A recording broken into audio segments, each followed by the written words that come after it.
I stared at the musty basement cot, trying to maintain my composure as Margaret, my mother-in-law, stood at the top of the stairs with that insufferable smile plastered across her face. "The sheets are clean enough," she said, wrinkling her nose. "Though I suppose you're used to less, being a public school teacher and all." My name is Elena Chen, and for the past 3 years I'd endured Margaret Winston's not-so-subtle digs about my profession, my background, and what she called my unfortunate lack of proper breeding. But this, relegating me to the basement while the rest of the family enjoyed the luxurious guest rooms upstairs, this was a new low. "Mom," my husband Thomas said weakly from behind her, "maybe we could." "Thomas, darling," she cut him off. "We've discussed this. The Carmichaels are coming tomorrow, and you know how particular they are. We can't have them knowing that their potential business partner's son married a—" "Well," she gestured vaguely in my direction. I bit back a laugh. If only she knew. The mansion we were staying in for Thanksgiving weekend, all 12,000 square feet of it, belonged to me, or more specifically, to the private investment firm I built from scratch over the last decade, the teaching job. That was my passion project, something I did because I loved it, not because I needed it. But Margaret didn't know that. Neither did Thomas. When I met Thomas 3 years ago, I was already worth north of $50 million. But I kept that quiet. I'd seen too many relationships destroyed by money, watched too many people change when they realized what I had. So I lived simply, drove a modest car, and let everyone assume the obvious about a 29-year-old high school math teacher. Thomas had been different, or so I thought. He defended me against his family's elitism, insisted that money didn't matter, at least until recently. "The bathroom's down the hall," Margaret continued, pointing to a door that looked like it hadn't been opened since the Reagan administration. "Do try not to wander upstairs during the night. The floors creak something awful, and we wouldn't want to disturb anyone important." I nodded politely, setting my overnight bag on the cot. "Thank you for your hospitality, Margaret." She preened at my submission, probably mistaking it for the desperation of a social climber trying to fit in. Thomas shuffled his feet, looking everywhere but at me. "Well then," Margaret said, already turning to leave. "Thomas, darling, come help me with the seating arrangements for tomorrow. We need to make sure Elena is appropriately placed." As they disappeared upstairs, I pulled out my phone and sent a quick text to my assistant, Maya. "Everything ready for tomorrow?" Her response came immediately, "All set. Transfer papers prepared, staff briefed. Should I warn the current housekeepers they'll be unemployed by breakfast?" I smiled, typing back, "No need." Margaret gave them the day off. Didn't want them disturbing the ambience during her perfect Thanksgiving. I could almost hear Maya's laugh through her reply. "Their loss. Our team is ready to take over at 7 a.m. sharp. Want me to order champagne for the big reveal?" "Better make it the 82 Krug," I wrote. Margaret considers anything else pedestrian. I put my phone away and sat on the cot, wincing at the springs digging into my thighs. Upstairs, I could hear Margaret's voice carrying through the vents, orchestrating her perfect Thanksgiving dinner, completely unaware that she was about to lose her perfect holiday mansion. The property had come up for sale 3 months ago. The Winston family had been renting it for their social gatherings for years, using it to impress potential business partners and maintain their illusion of old money success.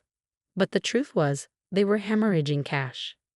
Thomas's father's company was on the verge of collapse, and this mansion was far beyond their means. So when my investment firm had the opportunity to buy it, I couldn't resist. I kept my name off the paperwork, using one of my shell companies instead. Let them have one last holiday here, I thought. One last chance to show their true colors. A floorboard creaked above me, followed by Thomas's voice. "Mom, maybe we should at least bring her dinner." "Don't be ridiculous," Margaret snapped. "She can eat in the kitchen with the help tomorrow." "Really, Thomas, I don't know what's gotten into you lately. First that embarrassing teaching job of hers, and now you're suggesting we treat her like an equal." "I just think." "No, you don't think. That's always been your problem. Thank goodness you have me to manage these things. Now, about the Carmichaels. They're our last chance to save the company, and I won't have your little experiment in charitable dating ruin this for us." I listened as their voices faded, feeling a familiar ache in my chest. I'd really thought Thomas was different. Even after learning about his family's financial troubles, I considered helping them. But the past few months had shown me who he really was, a man too weak to stand up to his mother, too concerned with appearances to defend his own wife. Well, tomorrow would change everything. I pulled out my laptop, checking the final details for the morning. The new staff would arrive at 7 a.m. sharp, bearing their uniforms with my company's logo. The property transfer papers would be delivered during breakfast, right when Margaret was usually at her most imperious, and the movers I'd hired would show up at 9 a.m., ready to clear out the Winston family's belongings. Was it petty? Perhaps.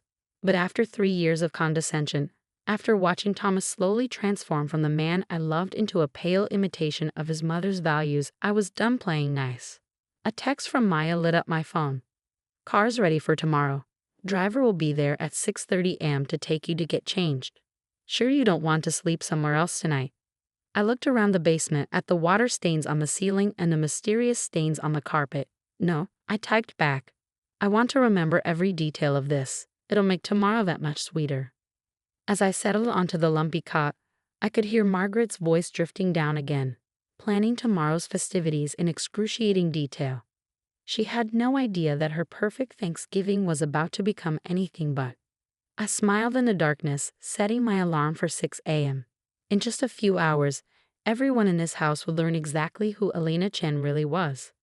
The basement was silent except for the gentle hum of my alarm at 6 a.m. I woke instantly, years of early morning meetings having trained my body to snap to attention. Upstairs, the house was still quiet. The Winstons weren't early risers, especially not Margaret, who considered anything before 9 a.m. uncivilized. Perfect. I changed quickly into the clothes I'd carefully hidden at the bottom of my overnight bag, a tailored Channel suit in charcoal gray, Louboutin heels, and my grandmother's jade pendant. The transformation from humble teacher to CEO was subtle but unmistakable. The town car was waiting at the end of the long driveway when I slipped out, Maya standing by the door with a coffee in hand. "You look like hell," she said, handing me the cup. "Was the basement that bad?" "Worse," I replied, sliding into the back seat. "But it'll be worth it. Everyone here?" She nodded, checking her tablet. "Security team's in position. New household staff is waiting for my signal, and the property transfer papers are ready for delivery at 8:30 a.m. sharp." We drove to my office, where I showered and finished preparing for the day ahead. By 7:45 a.m., we were heading back to the mansion.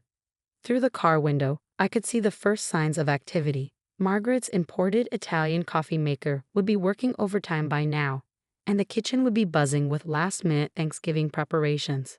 "Ready?" Maya asked as we pulled up to the front door. I touched my grandmother's pendant for luck. "Let's do this." The new security team, wearing uniforms with my company's logo, opened the door for us. Inside, I could hear Margaret's voice rising in confusion and anger from the kitchen. "What do you mean you work for Chen Industries? I didn't hire you. Where are my regular staff?" I rounded the corner just as one of the new housekeepers was calmly explaining that Chen Industries had taken ownership of the property and all previous staff contracts had been terminated. Margaret's face, already flushed with anger, went pale when she saw me. Gone was the meek daughter-in-law in sensible teaching clothes. In her place stood someone she'd never truly seen before. "What is the meaning of this?" she demanded, though her voice quivered slightly. "Good morning, Margaret," I said pleasantly. "Sleep well." "Elena." Thomas appeared in the doorway, staring at me like he'd never seen me before. "What's going on? Why are you dressed like that?" "Like what, Thomas? Like someone who belongs upstairs instead of in the basement?" Margaret's eyes narrowed. "If this is some kind of joke." "Oh, it's not a joke," I assured her, accepting another coffee from one of my staff. "Chen Industries, my company, purchased this property 3 months ago. We've been very patient, letting you finish out your rental agreement. But as of 7 a.m. this morning, we've taken possession." The silence that followed was deafening. Thomas kept looking between me and his mother, his mouth opening and closing like a fish out of water. Margaret gripped the kitchen counter, her knuckles white. "That's impossible," she finally managed. "You're a teacher." "I am a teacher," I agreed. "I'm also the CEO of one of the largest private investment firms on the East Coast." "The teaching job?" "That's because I love it. Unlike some people, I don't measure success solely by my bank account." Maya chose that moment to walk in, carrying the property transfer documents. The movers will be here at 9 a.m., she announced, barely concealing her glee. Should I have them start with the basement, or would you prefer they begin with Mrs. Winston's rooms? Margaret's face turned an interesting shade of purple. You can't do this. We have guests coming. The Carmichaels. Ah, yes, the Carmichaels, I interrupted. Your last hope for saving Winston Industries. Funny thing about that, they're actually one of my clients. Have been for years. In fact, they're the ones who told me this property was coming up for sale. Thomas finally found his voice. Elena, why didn't you tell me? I turned to him, feeling the weight of 3 years of silent compliance lift from my shoulders. Tell you what, Thomas, that your wife, the one you let your mother banish to the basement, could have bought and sold your family's company 10 times over? Would it have made a difference? He flinched, and I knew the answer. It wouldn't have changed anything except how they treated me. They would have hidden their true nature better, played nice for the sake of access to my money, just like they were doing with the Carmichaels. The movers will be here soon, I continued, checking my watch. I suggest you start packing. The new owners, meaning me, would like to renovate before the holidays. But where are we supposed to go? Margaret sputtered. What about Thanksgiving? I smiled, remembering all the times she'd made similar dismissive comments about my humble background. I'm sure you'll figure something out. After all, isn't that what you told me last night?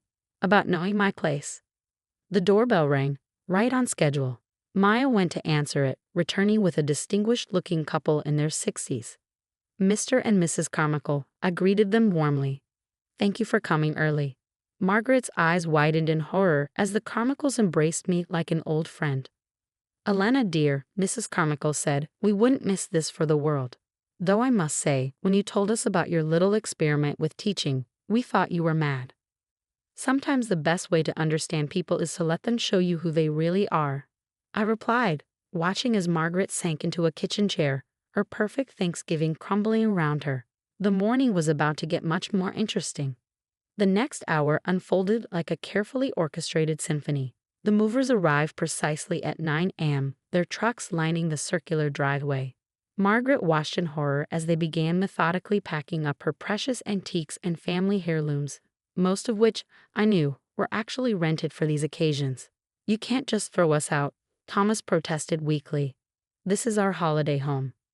No, I corrected him, it was your rental property, one that you consistently used to humiliate and degrade others, including your wife.